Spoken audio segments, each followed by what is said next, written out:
नमस्कार। अपना प्रदेश उत्तर प्रदेश उत्तराखंड देख रहे हैं आप। मैं हूं आपके साथ पूजा मोहन पांडे। बुलेटिन की शुरुआत करते हुए सबसे पहले आपको बता दें, उत्तर प्रदेश विधानसभा के चुनाव 7 चरणों में हो रहे हैं और 2 चरणों का चुनाव हो चुका है। तीसरे चरण का चुनाव 20 फरवरी को होना तय है। राज्य के 16 जिलों की 59 सीटों पर रविवार को मतदान होगा और इसके लिए आज चुनाव प्रचार खत्म हो गया है। आपको बता दें कि इस चरण में हाथरस, फिरोजाबाद, एटा, कासगंज, मैनपुरी, कन्नौज, इटावा, औरैया, कानपुर देहात, फर्रुखाबाद, कानपुर नगर, जालौन, झांसी, ललितपुर, हमीरपुर, महोबा में मतदान होगा। तो वहीं चरण में कई जिले ऐसे हैं जिन्हें कभी समाजवादी पार्टी का गढ़ माना जाता रहा है, लेकिन पिछले चुनावों में बीजेपी ने यहां भारी सेंध लगाई। 59 में से 49 सीटों पर जीत हासिल की थी, लेकिन इस बार समाजवादी पार्टी फिर से अपने हारे हुए गढ़ को जीतना चाहती है। पिछले विधानसभा चुनाव में इन जिलों में समाजवादी पार्टी कांग्रेस गठबंधन को लेकर के 9 सीटों पर फतह हासिल करती नजर आई थी।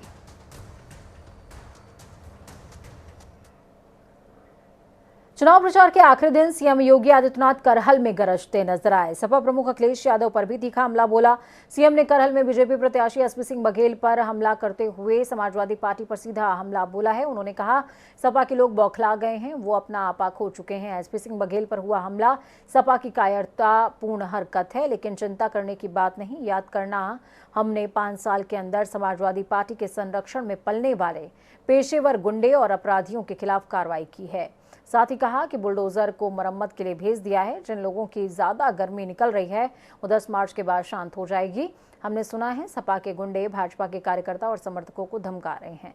जनता 10 मार्च के बाद फिर से कानून का राज देखेगी।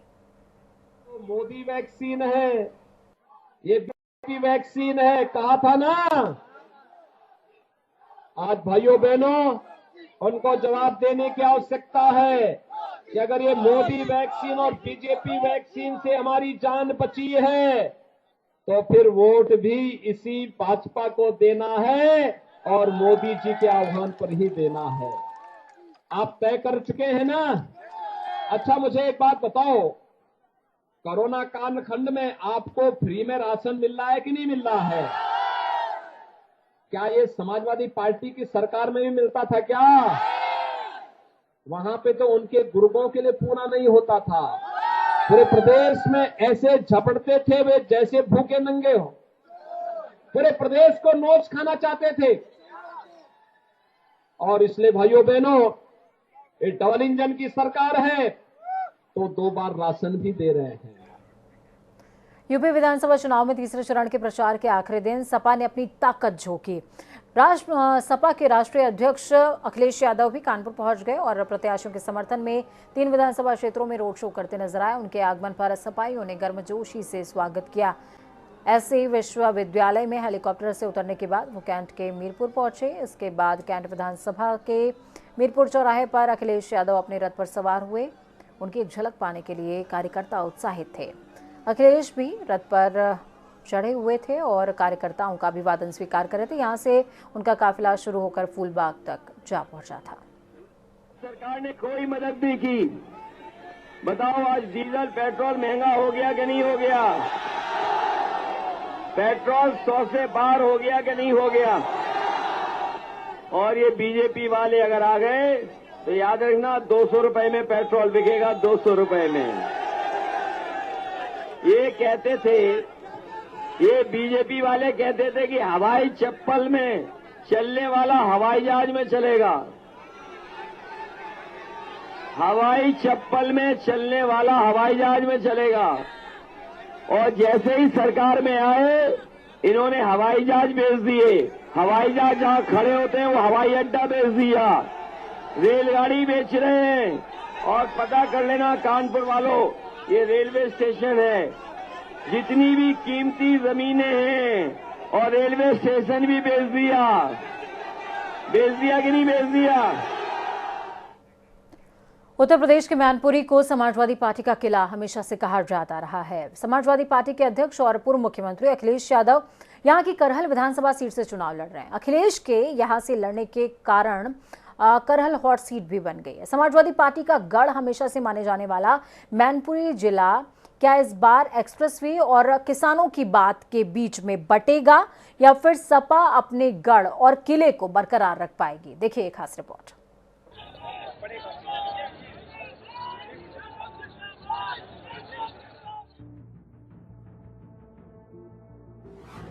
सपा प्रमुख अखिलेश यादव के लिए प्रतिष्ठा की लड़ाई। करहल को माना जाता है समाजवादी पार्टी का गढ़। करहल के लोग मानते हैं अखिलेश को घर का लड़का। करहल क्षेत्र को माना जाता है समाजवादी बेल्ट।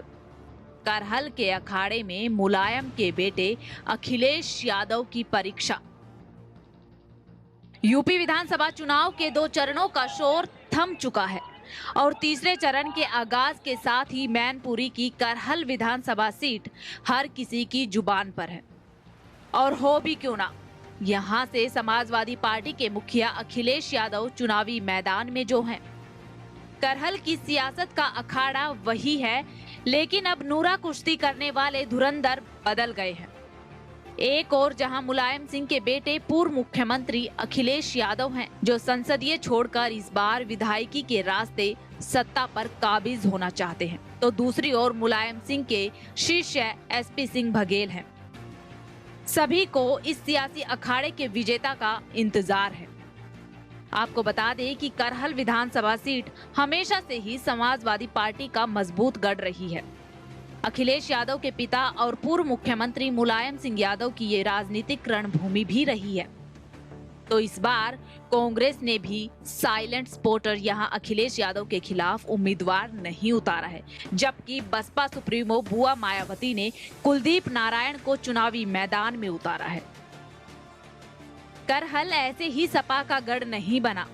मुलायम सिंह के जातिगत दाव पेच ने यहाँ हर बार सियासी समीकरणों को पलट कर रख दिया है। यही वजह है कि यहाँ सपा की मजबूत किलेबंदी है। यहाँ यादव और मुस्लिम आबादी को मिलाकर करीब 50% आबादी हो जाती है, जिसकी समाजवादी पार्टी की जीत की राह भी लगभग आसान हो जाती है। आपको बता दें कि यूपी विधानसभा चुनाव के लिए कुल 7 चरणों में मतदान होने हैं, जिसमें पहले और दूसरे चरण का मतदान 10 और 14 फरवरी को समाप्त हो चुका है। वहीं 20 फरवरी को तीसरे चरण के अंतर्गत करहल विधानसभा क्षेत्र में मतदान होने हैं। करहल के 3.7 लाख मतदाताओं में से 1.4 लाख मतदाता 37% यादव हैं। 34,000 लोग ओबीसी हैं और लगभग 14,000 से ज्यादा मुस्लिम और ब्राह्मण आबादी है। इसके अलावा क्षत्रिय 24,000 से ज्यादा है। गौरतलब है कि करहल की तरह आजमगढ़ विधानसभा सीट भी समाजवादी पार्टी का गढ़ है। इसीलिए पहले अखिलेश यादव के आजमगढ़ से चुनाव लड़ने के कयास लगाए जा रहे थे। हालांकि अखिलेश यादव ने बाद में करहल विधानसभा सीट के मजबूत समीकरणों के मद्देनजर यहां से चुनाव लड़ने पर मुहर लगा दी। जनता टीवी के लिए न्यूज डेस्क से मनीषा की रिपोर्ट। उत्तर प्रदेश विधानसभा चुनाव के शुरुआत के 2 चरणों की 113 सीटों पर मतदान खत्म हो चुका है। पहले चरण में जहां जाटलैंड इलाके वाली सीटों पर चुनाव थे, तो दूसरे चरण में मुस्लिम बाहुल्य इलाकों में वोटिंग हुई। तो वहीं अब तीसरे चरण की बात करें तो सेंट्रल यूपी, जो कि यादव बेल्ट और बुंदेलखंड इलाके की 59 सीटों पर घमासान देखने को मिलेगा। सभी दलों की जोर आजमाइश इसमें जारी भी रही। सपा प्रमुख अखिलेश यादव के लिए सत्ता में वापसी के लिए ये चरण बेहद खास है, तो बीजेपी के लिए भी काफी महत्वपूर्ण माना जा रहा है। देखिए,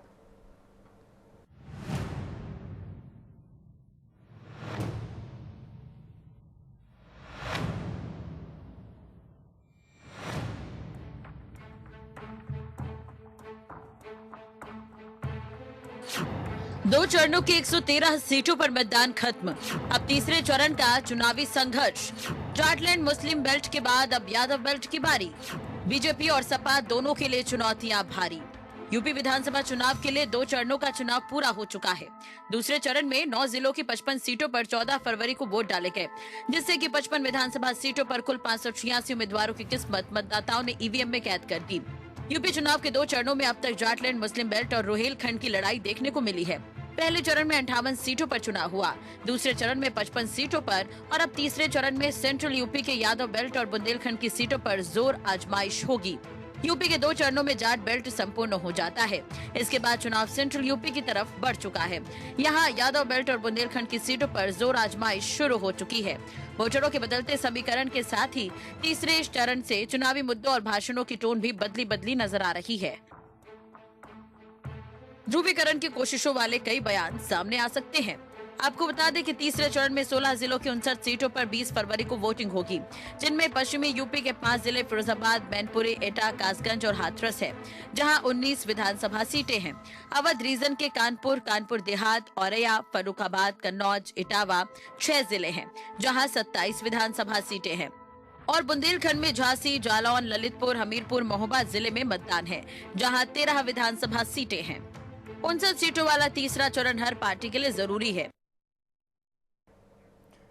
तो वहीं आपको बता दें कि उत्तर प्रदेश का राजनीतिक पारा हाई है। आरोप प्रत्यारोप की लड़ाई है। अगर यूपी का चुनाव जारी हो और बात वर्तमान को छोड़कर इतिहास की ना हो, ये तो संभव ही नहीं है। बात करेंगे राम की नगरी अयोध्या की। बीजेपी राष्ट्रीय अध्यक्ष जेपी नड्डा ने आज अयोध्या का दौरा किया था। यहां उन्होंने मंदिर निर्माण कार्यों का जायजा भी लिया। इस दौरान जेपी नड्डा ने विपक्ष पर जमकर निशाना साधा। उन्होंने कांग्रेस पर तंज कसते हुए कहा, जिन्हें पूजा करनी नहीं आती वो हिंदुत्व का राग लाप रहे हैं, परिभाषा का बखान कर रहे हैं। उन्होंने जनसभा को संबोधित करते हुए कहा कि जब विपक्षी वोट मांगने आए तो आप उनसे पूछ लेना, राम मंदिर निर्माण में अड़ंगा क्यों लगा रहे थे। बीजेपी अध्यक्ष ने सपा से पूछा कि अयोध्या कांड के समय किसकी सरकार थी। उन्होंने कहा कि सांस्कृतिक राष्ट्रवाद ही भाजपा का लक्ष्य है। भारतीय जनता पार्टी विचारों की पार्टी है। राम जन्मभूमि हमारा लक्ष्य था, सांस्कृतिक राष्ट्रवाद हमारा लक्ष्य था, भारत की संस्कृति उजागर हो, आगे बढ़े, ये हमारा लक्ष्य था। और इस लक्ष्य का, जिसे हम कहते हैं सिंबल, इसका जो रूप था वो राम जन्मभूमि में निहित था। आज लोग आपसे वोट मांगने आएंगे, आपसे वोट मांगेंगे, प्रजातंत्र है, सबको अधिकार है। लेकिन मैं सिर्फ अयोध्या की बात नहीं कर रहा हूं, मैं पूरे उत्तर प्रदेश की बात कर रहा हूं। जब वोट मांगने कोई आए तो उनसे जरूर पूछना कि आप किस मुंह से वोट मांगने आए हैं। आप ही थे ना, आपकी सरकार थी ना जिन्होंने राम भक्तों पर गोलियां चलाई थी। आजकल मुझे कांग्रेसियों पर भी बड़ी हंसी आती है। ये नेता जिनको आचमन करने नहीं आता, जिनको चरणामृत लेने नहीं आता, वो आजकल चंदन लगा करके भाषण दे रहे हैं। ये सिखाया है तो भारतीय जनता पार्टी ने सिखाया है, इस बात को भी समझना चाहिए। जेपी नड्डा को भी ये बात समझनी चाहिए कि चंदन लगाने से देश और प्रदेश का विकास नहीं होता है। खबरों में आगे बढ़ेंगे। प्रदेश में 20 फरवरी को होने वाले तीसरे चरण के मतदान की तैयारियां लगभग पूरी हो चुकी हैं। हमीरपुर जिले में तीसरे चरण के लिए होने वाले मतदान को लेकर जिला प्रशासन की तैयारियां पूरी कर ली गई हैं। जिले के 972 बूथों पर मतदान किया जाएगा। हमीरपुर में इस बार 8,11,049 वोटर मतदान करने वाले हैं। सुरक्षा के कड़े इंतजाम कर दिए गए हैं। गाजीपुर की मोहम्मदाबाद सीट से समाजवादी पार्टी उम्मीदवार मुख्तार अंसारी के बड़े भाई सिबगतुल्ला अंसारी ने अपना पर्चा वापस ले लिया। उनकी जगह उनके बेटे शोएब अंसारी मोहम्मदाबाद सीट से चुनाव लड़ेंगे। हालांकि पहले सीट से सिबगतुल्ला अंसारी के चुनाव लड़ने की चर्चा थी, लेकिन नामांकन की अंतिम तारीख पर उनके बेटे शोएब अंसारी मन्नू ने नामांकन दाखिल कर दिया। आपको ये बता दें कि गाजीपुर जिले में प्रत्याशियों के नामांकन पत्र की जांच के बाद विधानसभाओं के नामांकन दाखिल किए गए कुल 12 प्रत्याशियों के नामांकन पत्र को खारिज कर दिया गया है।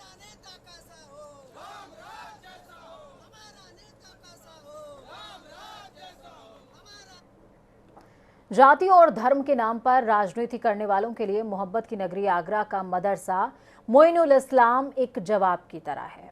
आगरा के इस मदरसे में हिंदू और मुस्लिम दोनों धर्मों के बच्चे भागवत गीता के श्लोक भी पढ़ते हैं और कुरान पाक के कलमे भी, और इनके ज्ञान को ग्रहण करते हैं। ये खास रिपोर्ट देखिए।